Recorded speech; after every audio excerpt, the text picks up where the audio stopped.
Data perkawinan anak di Indonesia. 1 dari 9 perempuan usia 20-24 tahun menikah sebelum umur 18 tahun. Indonesia, negara ke-7 di dunia dan kedua di ASEAN terbanyak perkawinan anak. Kita tentu perlu pengetatan ya di pedoman ini, misalnya bagaimana memastikan ada pendapat anak ya yang harus didengarkan gitu ya.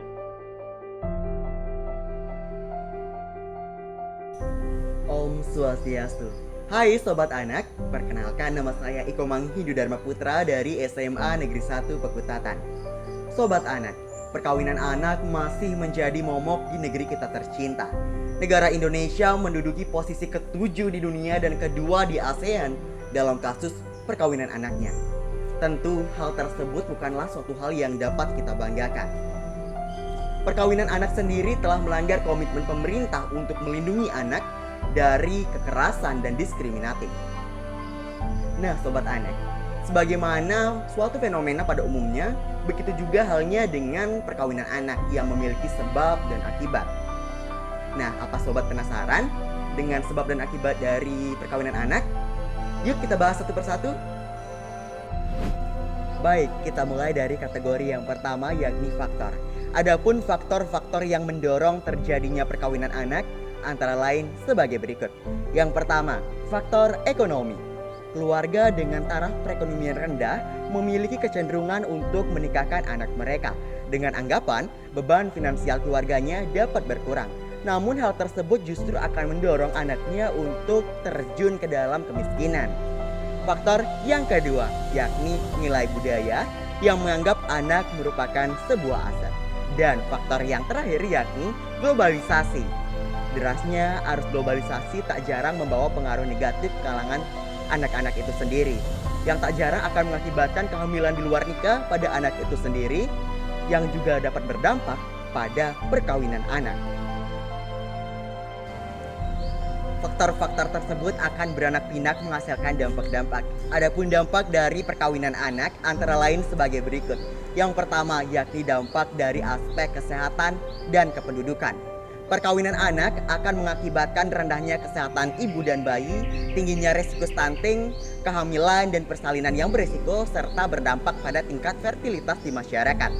Jika kita lihat lagi, hal-hal tersebut sudah melanggar dan mengancam salah satu hak anak, yakni hak untuk tumbuh kembangnya. Yang kedua, yakni dampak dari aspek ekonomi.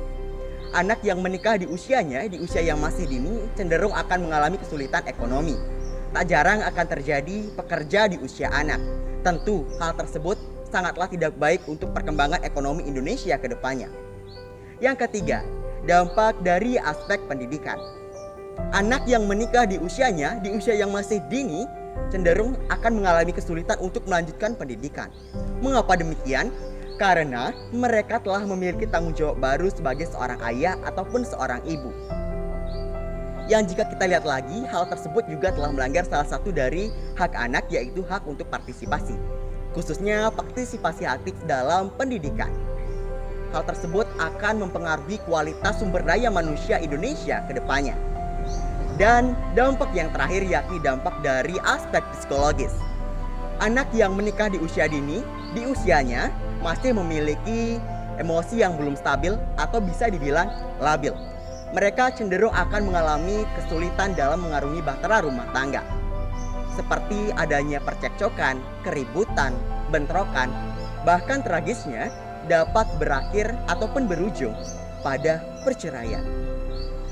Wah, sangat dahsyat sekali ya teman-teman dampak dari perkawinan anak ini. Lalu, bagaimana ya kira-kira tanggapan masyarakat terkait perkawinan anak? Yuk kita cari tahu sama-sama.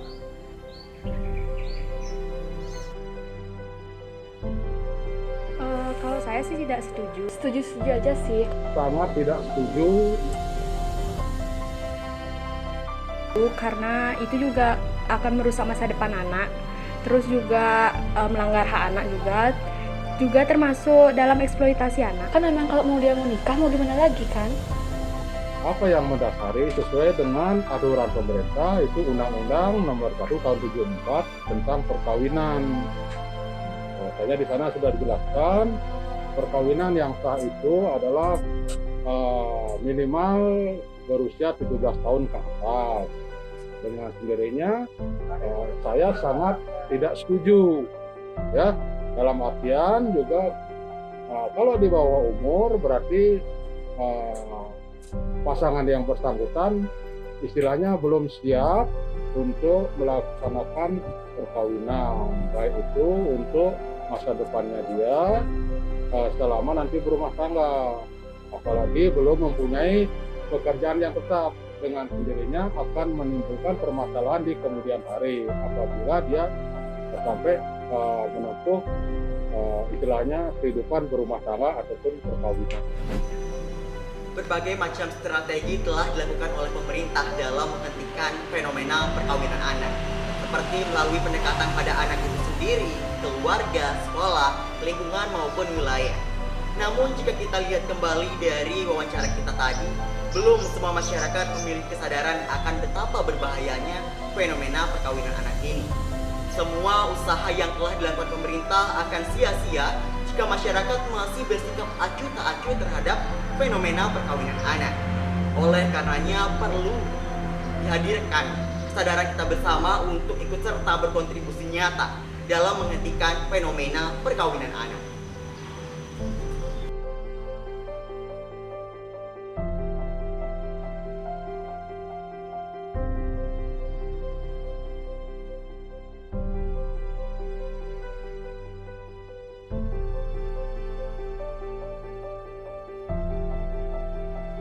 Hai Sobat Anak, hari ini aku akan ngadain kegiatan bersama rekan-rekan di OSIS Mantan.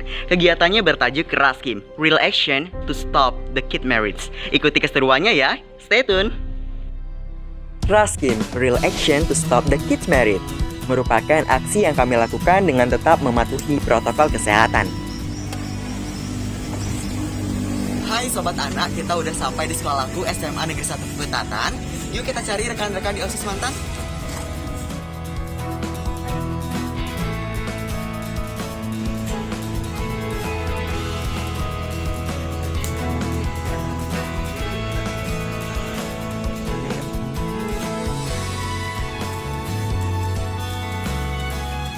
Aksi ini memiliki dua kegiatan utama yang meliputi fokus group discussion intern OSIS SMA Negeri 1 Pekutatan.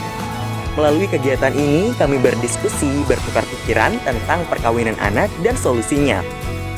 Hasil diskusi yang kami lakukan, kami tuangkan ke dalam bentuk pohon pikiran, sehingga kami dapat mengisi wawasan satu sama lain. OSIS Mantan, peduli anak. Wawasan yang telah kami dapatkan dari kegiatan Focus Group Discussion, kami sebarkan kepada target eksternal dalam wujud kegiatan yang kedua, yaitu Education for Revolution.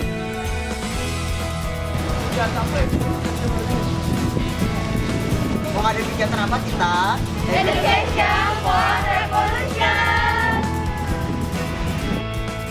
Kegiatan ini bertujuan untuk memberikan informasi kepada masyarakat tentang anak dan bahaya dari perkawinan anak, sehingga mereka ikut serta mencegah perkawinan anak itu sendiri.